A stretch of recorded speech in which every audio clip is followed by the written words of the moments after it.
요한계시록 상징 뽀개기 두 번째 시간. 구약의 말씀은 그 당시 시대적 상황과 오실 메시아에 대한 예언을 합니다. 신약의 말씀은 그것을 이룬 성취, 그 당시 시대의 일가 다시 오실 메시아에 대한 예언을 합니다. 예언은 두 가지 뜻이 있다고 했죠? 첫 번째, 미래의 일을 미리 말씀하는 것과 두 번째, 계시. 10개, 보일시, 하나님의 말씀을 보여주는 것, 계시하는 것, 이게 예언입니다. 예언은 미래를 미리 말하기도 하고 하나님의 말씀을 예언이라고 합니다. 잠언 1장 6절, 잠언과 비유와 지혜 있는 자의 말과 그 오묘한 말을 깨달으리라. 마태복음 13장 34절, 예수께서 이 모든 것을 무리에게 비유로 말씀하시고 비유가 아니면 아무것도 말씀하지 아니하셨으니 이는 선지자를 통하여 말씀하신 바, 구약 시편 선지자를 통해서 말씀하셨죠. 내가 입을 열어 비유로 말하고 창세부터 감추인 것들을 드러내리라 함을 이루려 하심이라. 예, 요한복음 16장 25절, 이것을 비유로 너희에게 일렀거니와 때가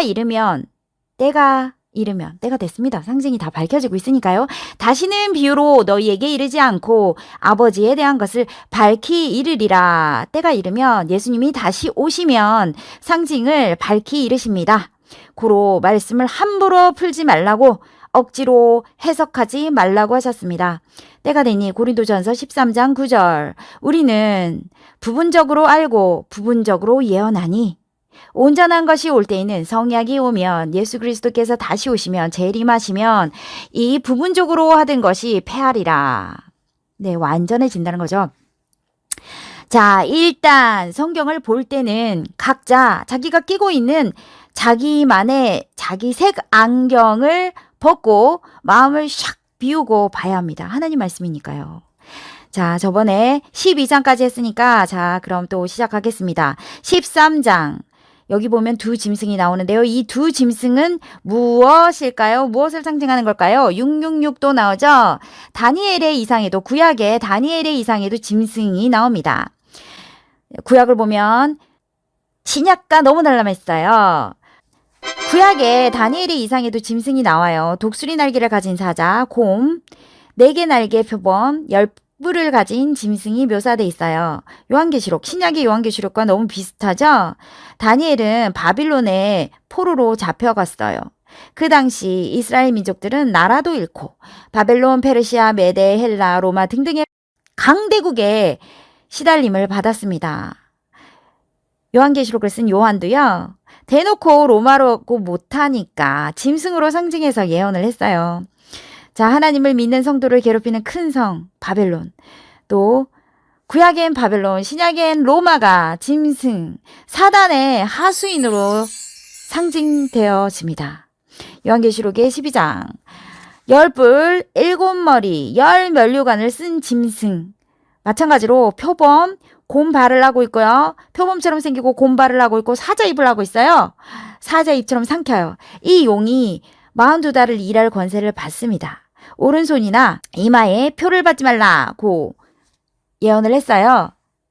자, 이 짐승들은 다 사단의 하수인, 사단의 몸대에서 일하는 그 바벨론과 로마, 예수님을 믿는 사람들을 박해했잖아요. 그들이. 네. 자, 그 표는 666, 그 표는 짐승의 이름이나 그 이름의 수, 사람의 수를 상징하는 666입니다. 신명기를 보면 유대교 지도자들은 하나님을 향한 충성의 기도를 이마와 손에다 쓰고 다녔거든요. 히브리에는 숫자 값이 있어요. 헬라어 단어로 네로를 그 숫자로 헤아리면 666이 나오고, 짐승을 히브리어 숫자 값으로 더하면 666, 각각 666이 나와요. 예, 상징수 맞습니다. 자, 14장에는 또 어린 양과 시온산, 14만 4천 명의 승리의 새 노래가 나오죠. 아까 7장에서 설명을 했죠. 자, 그러면 14장의 바벨론은 무엇일까요? 계시록 9장 14절, 큰 성 바벨론이여, 모든 나라를 큰 음행으로 인하여 진노의 포도주를 먹이던 자루다 하더라. 바벨론은 음행한 자죠. 음행으로 인하여 진노의 포도주를 먹이던 자다라고 하는데요. 세번역 성경을 보면 바벨론은 자기 음행으로 빚은 진노의 포도주를 모든 민족에게 마시게 한 도시입니다. 그럼 진노의 포도주는 뭘까요? 요한계시록 14장 18절. 또 불을 다스리는 다른 천사가 제단으로부터 나와 이한 낫 가진 자를 향하여 큰 음성으로 불러 가로되 내 예리한 낫을 휘둘러 땅에 포도송이를 거두라. 그 포도가 익었느니라 하더라. 천사가 낫을 땅에 휘둘러 땅에 포도를 거두어 하나님의 진노의 큰 포도주 틀에 던짐에 성 밖에서 그 틀이 밟히니 틀에서 피가 나서 말굴레까지 닿고 1600 스다디온에 퍼졌더라. 예, 나쁜 포도송이네요. 자, 좋은 포도송이도 보겠습니다. 요한복음 15장 5절. 나는 참 포도나무요.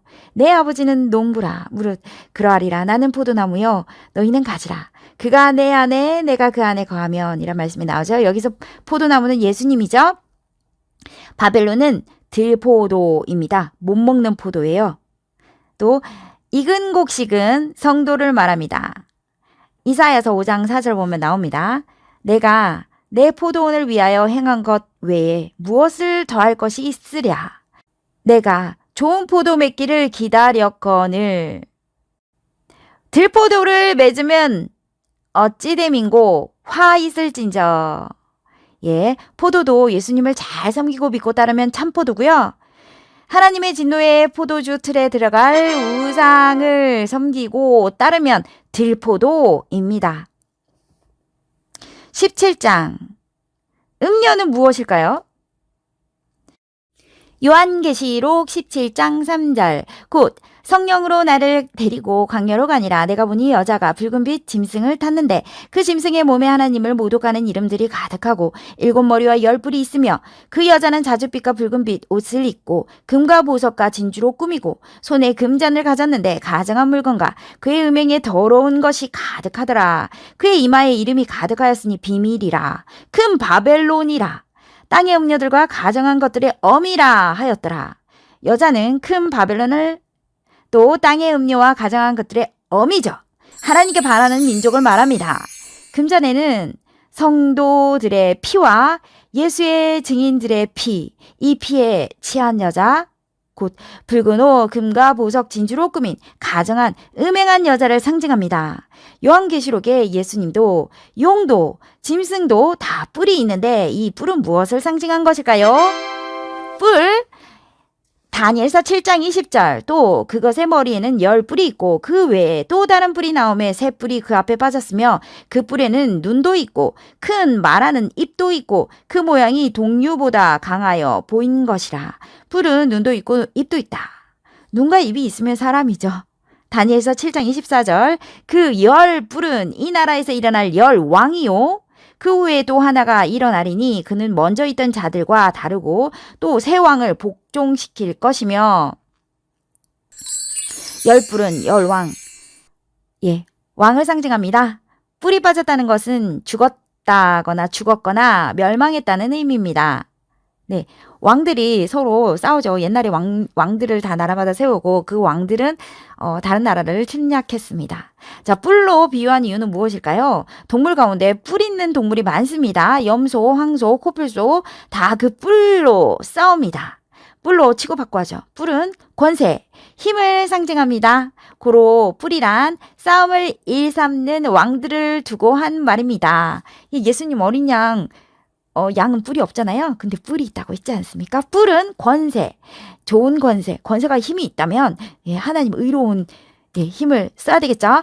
19장 백마탄 자는 누구일까요? 요한계시록 19장 10절. 또 내가 하늘이 열린 것을 보니 보라 백마와 탄 자가 있으니 그 이름은 충신과 진실이라. 그가 공의로 심판하며 싸우더라.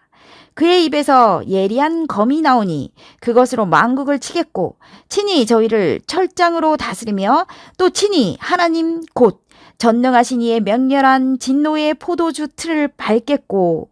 자, 그렇다면 백마는 무엇일까요? 예수님은 구름 타고 온다고 하지 않았습니까? 하늘 구름을 타고. 예수님은 또 백마를 타고 오신다고 했어요. 자, 그러니 다 상징이죠. 구름도 상징, 백마도 상징. 자, 구름도 하얗죠. 백마도 하얗죠. 자, 하얀 것은 깨끗한 것을 상징합니다. 예, 선한 의로움을 상징합니다. 옛날에 왕들이, 예, 권세 힘이 있는 왕들이 흰 말을 타고 다니잖아요. 예, 멋있잖아요. 깨끗하고 희고 멋있죠. 왕은 메시아를 상징합니다. 제가 중학생, 고등학생 딸이 있는데요. 하늘에서 백마 타고 온 자가 있다면 그 백마는 영적으로 볼 때 천사가 아닐까 하고 물었더니 엄마, 성경의 모든 동물들은 거진 사람을 상징해. 어휴, 쌤한테 뭘 배웠어? 이러더라고요.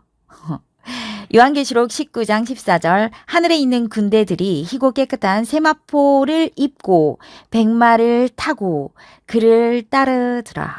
흰 세마포를 입은 깨끗한 하나님의 군대가 천사를 타든 사람을 타든 진짜 말을 타든 이는 상징이며 환상입니다. 그러나 확실한 것은 이것이 예수님과 재림주에 관한 예언이라는 겁니다. 하늘의 군대 천사 말하는 거죠. 백마 탄 자는 재림하시는 예수님입니다. 메시아 그리스도를 상징합니다. 예수님은 이미 다니엘서의 모든 예언들을 다 이루셨습니다. 인자는 예수님. 성경은 영적인 책임고로 영적으로 봐야 이치에 맞고 이치에 맞습니다.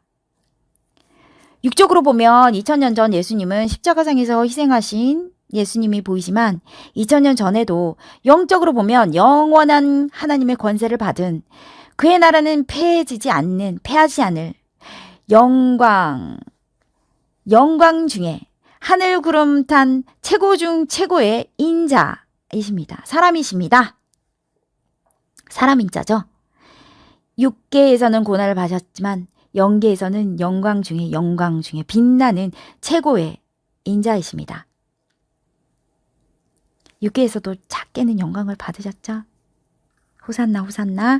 예, 구약에 예언되고 신약에 예수님께 성취된 말씀입니다. 이미 다니엘서 7장 13절 내가 또 밤 이상 중에 보았는데 인자 같은 이가 하늘 구름을 타고 와서 옛적부터 항상 계신 자에게 나와 그 앞에 인도되매 그에게 권세와 영광과 나라를 주고 모든 백성과 나라들과 각 방언하는 자로 그를 섬기게 하였으니 그 권세는 영원한 권세라 옮기지 아니할 것이요 그 나라는 패하지 아니할 것이니라. 이 다니엘서는 구약 말씀이고요. 예수님은 2000년 전에 다 이루셨습니다.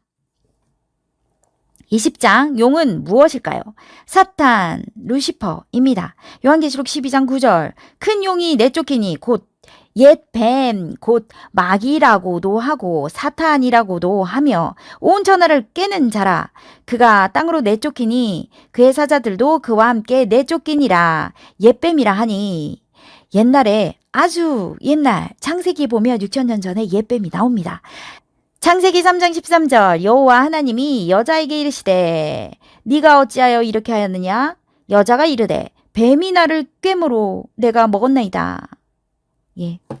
유다서 1장 6절 또 자기 지위를 지키지 아니하고 자기 처소를 떠난 천사들을 큰 날의 심판까지 영원한 결박으로 흑암에 가두셨으며 소돔과 고모라와 그 이웃 도시들도 그들과 같은 행동으로 음란하며 다른 육체를 따라가다가 영원한 불의 형벌을 받음으로 거울이 되었느니라. 요한복음 13장 8절 죄를 짓는 자는 마귀에게 속하나니 마귀는 처음부터 범죄함이라. 하나님의 아들이 나타나신 것은 마귀의 일을 멸하려 하심이라. 자, 고로 이 용은 옛뱀, 자기 처소를 떠난 천사, 땅에 떨어진 자, 사탄, 마귀를 뜻합니다. 21장 새하늘 새 땅 예루살렘 장막은 언제 어디일까요? 새하늘 새 땅 이 앞으로 도래될 불심판 후에 천지개벽이 일어난 곳은 어떤 곳일까요?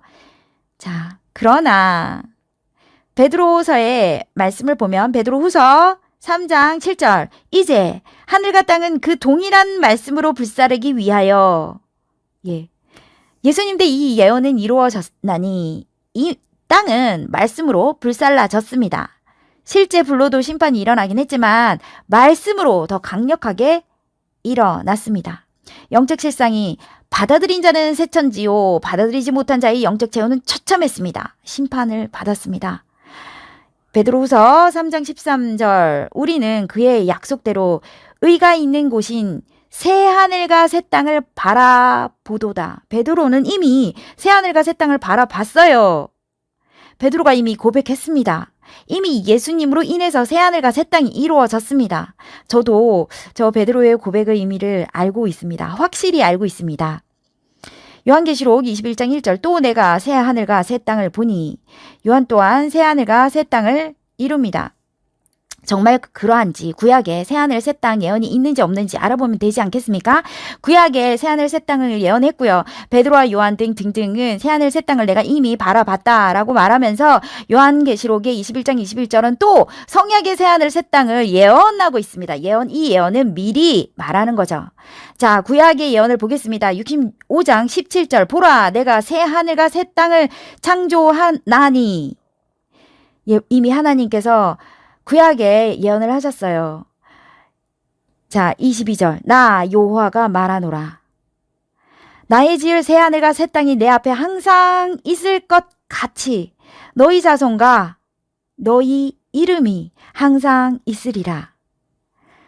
예, 또 신약의 베드로와 요한 또한 요한계시록 3장 12절 이기는 자는 3장입니다. 이미 그때 일어난 일이죠. 이제 있을 일과 예. 이기는 자는 내 하나님 성전의 기둥이 되게 하리니 그가 결코 다시는 나가지 아니하리라. 내가 하나님의 이름과 하나님의 성 곧 하늘에서 내 하나님께로 내려오는 새 예루살렘의 이름과 나의 새 이름을 그의 위에 기록하리라. 새 예루살렘, 새 하늘과 새 땅입니다. 이 말씀은 제가 이루어보고 알았는데요. 믿음은 바라는 것들의 실상이니 예수님 때와 같이 이 말씀을 듣고 나니 새 말씀, 성약의 말씀을 듣고 나니 예수님 때는 신약 말씀을 듣고 신약의 그 제자들이 새 하늘과 새 땅을 보지 않았습니까? 성약 때 성약의 이 말씀, 새 말씀을 듣고 보니 제 생각이 변했어요. 예, 정말 산과 섬이 막 변하듯이 막 해와 달과 별이 막 변하지 않습니까? 빛을 잃기도 하고 빛을 얻기도 해요. 예, 해같이 빛나는 그 주관권이 내 생각의 주관권이 바뀌면서요. 구약 구시대, 신약 구시대를 벗어나서 구약도 구시대죠. 구구시대고요. 신약은 구시대죠. 여기서 벗어나서 성약 새시대로 오니까 옮겼어요. 이 주관권이 옮겨졌어요. 그러다 보니까 이 세상이 천국이 따로 없었어요. 제 영혼이라 말할 것도 없죠. 제 육신도 와 천국이다 라고 하는데 제 영혼이야 뭐 말할 것도 없죠. 궁궐이나 초막이나 내주 계신 곳이 천국이다 라고 하지 않습니까? 사람이 사랑에만 빠져도 세상이 다르게 보이는데 하물며 하나님께 빠지면 하나님 사랑에 빠지면 어떻겠습니까? 완전 세상이야. 딴 세상이에요. 사람이 복권에 당첨돼도 아마 새하늘 새 땅일걸요? 여자에 대한 예언도 구약에 많이 있습니다. 하나님은 하나님의 선민을 여자로 비유하셨습니다. 몇백 군데가 나옵니다. 이사야서 54장 1절 잉태하지 못하며 출산하지 못한 홀로 된 여인의 자식이 남편 있는 자의 자식보다 많음이라. 어떻게 홀로 됐는데 이 출산하지 않은 여인이 자식이 많겠어요? 이 하늘 자식을 말하는 거거든요. 영적 자식을 말하는 겁니다. 내 장막틀을 넓히며 예, 이사야서 54장에 마찬가지로 장막이 나오죠. 이사야서 54장 5절 이는 너를 지으신 이가 네 남편이시라. 그의 이름은 만군의 여호와 하나님이시며 예, 나의 신랑 나의 남편은 하나님이십니다. 해 입은 여자처럼 해산한 구약은 홀로 된 여인이 자식이 많다고 해요. 또 신부 예언도 있죠. 요한계시록 21장 2절 새하늘 새 땅 새 예루살렘 남편을 위하여 단장한 신부가 나오죠. 장막도 구약에 있어요. 그리고 예수님은 다 이루십니다. 구약에 이사야서 54장 2절 네 장막터를 넓히며 이것을 신약에 예수님은 이루십니다. 또한 마찬가지로 신약에서 계시록 21장 3절을 보면 보라 하나님의 장막이 여기도 마찬가지로 성약 때 이루어집니다. 늘 시대성을 보라고 했죠. 장막이 다른 뜻이 있는 게 아니라 이스라엘 사람들의 옛날 집이 장막이었습니다. 모세 때 광야에서도 장막을 짓고 살았고 바울의 직업 또한 장막 짓는 자였습니다. 지금으로 치면 바울은 건축업을 하는 사람이라고나 할까요? 하나님의 성 또한 그들의 표현하기를 장막이었습니다. 성소, 증거, 장막. 새 노래도 구약 때에 예언되고 성약 때 이룹니다. 이미 성약 때 예수님은 이루었습니다. 또 성약에서 더 차원을 높여서 또 이루어지겠죠. 100번이 넘는 새 노래 말씀이 나오죠. 이사야서 42장 10절에도 보면 여호와께서 새 노래로 노래하며 땅끝에서부터 찬송하리라. 시편 96편 1절 새 노래로 여호와께 노래하라. 온 땅이여 여호와께 노래할지어다. 예, 신약이 예수님이 새 노래로 노래하셨습니다.